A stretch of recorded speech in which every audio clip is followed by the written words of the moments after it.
ক্যাচের সুযোগ নিয়ে নিয়েছেন জাওয়াদ রোয়েন। গ্রিপ করার কথা বলছিলাম, হয়তো পরে একটু ধরেই আসছিল, কিন্তু দারুণ ক্যাচ। দ্বিতীয় উইকেট পতন অগ্রণী ব্যাংকের, দ্বিতীয় উইকেট জাওয়াদ রোয়েনের। ফ্লাইং ক্যাচ, যেন উঠছিলেন, অবিশ্বাস্য। আমি ভাবছিলাম যে পুরোপুরি কি তালুবন্দি করতে পেরেছেন কিনা, তবে সাদমানের হাঁটা দেখে মনে হচ্ছে না, তিনি তো দেখেছেন। ইট ওয়াজ ব্রিলিয়ান্টলি টেকেন চেক শট। সাদমানের যেটা বলছিলেন সমন্বয় ঘোষ, যে খানিকটা ধরে আসছে, কনফার্ম।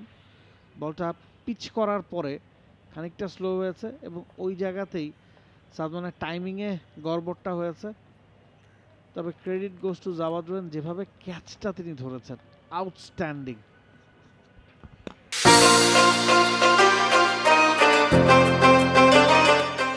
জাওয়াদ রোয়েন ডানহাতি ব্যাটারকে বল করবেন। নাবিল, আসলে এই পিচে ব্যাটারকে কি সেটও বলা যায় কিনা, বা বললে পাপ হয় কিনা? এই পিচে কেউই কখনো সেট না, হোক না আপনি সেঞ্চুরি করে ফেলুন না কেন। যাই হোক, আসবো সে কথায়। 16 ওভার শেষে 65 2 উইকেটে অগ্রণী ব্যাংক ক্রিকেট ক্লাব। ডেকে আনা হয়েছে তানভীরকে। শুরু করলেন আর্ম বল দিয়ে, ভালো বল, ব্যাকফুটে চলে গিয়েছিলেন অমিত, মাত্র ক্রিজে এসেছেন, উইকেটটা পরে নেওয়া জরুরি।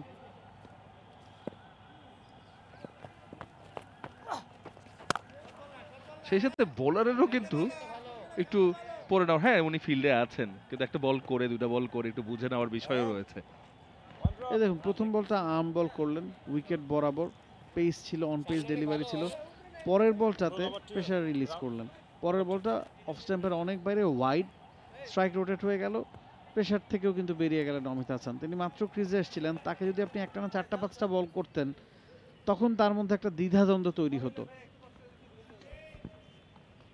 ঠিক, অমিতকে বেশ অ্যাক্টিভ মনে হচ্ছে আসার সাথে সাথেই। 3 বল খেলেছেন মাত্র, কিন্তু মনে হয়নি যে 3 বল হয়েছে যে উনি ক্রিজে এসেছেন।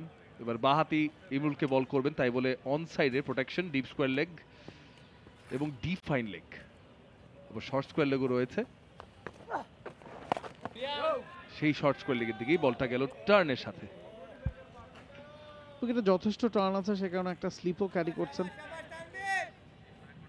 এবং সহজে সিঙ্গেল যাতে নেওয়া না যায়, সে কারণে লেগ সাইডে কিন্তু দুজন ফিল্ডারই খুব কাছাকাছি দাঁড়িয়েছেন।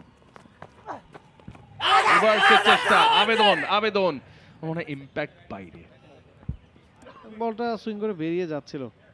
যথেষ্ট টার্ন উইকেটে আছে এবং মিডল বা লেগ স্টাম্প বরাবর যখন আপনি বলটা হিট করবে প্যাডে, সেটা পিচিং করার পরে বেরিয়ে যাওয়ারই কথা।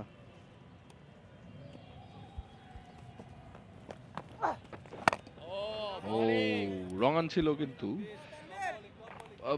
ইমরুল যেটা চেষ্টা করছেন, ব্যাকওয়ার্ড পয়েন্ট অঞ্চলটা কিন্তু পুরো ফাঁকা, ডিপ থার্ড, পরে কোনো থার্ড ম্যানও নেই, সেদিক দিয়ে বল বের করবার চেষ্টা, এই জন্য রিভার্স করতে গিয়েছিলেন।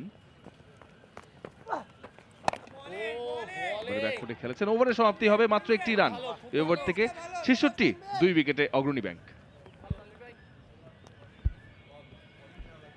For more updates, subscribe to our YouTube channel and click on the bell icon. Follow us on Facebook and Instagram. Download T-Sports app to enjoy exciting games and highlights. Visit tsports.com.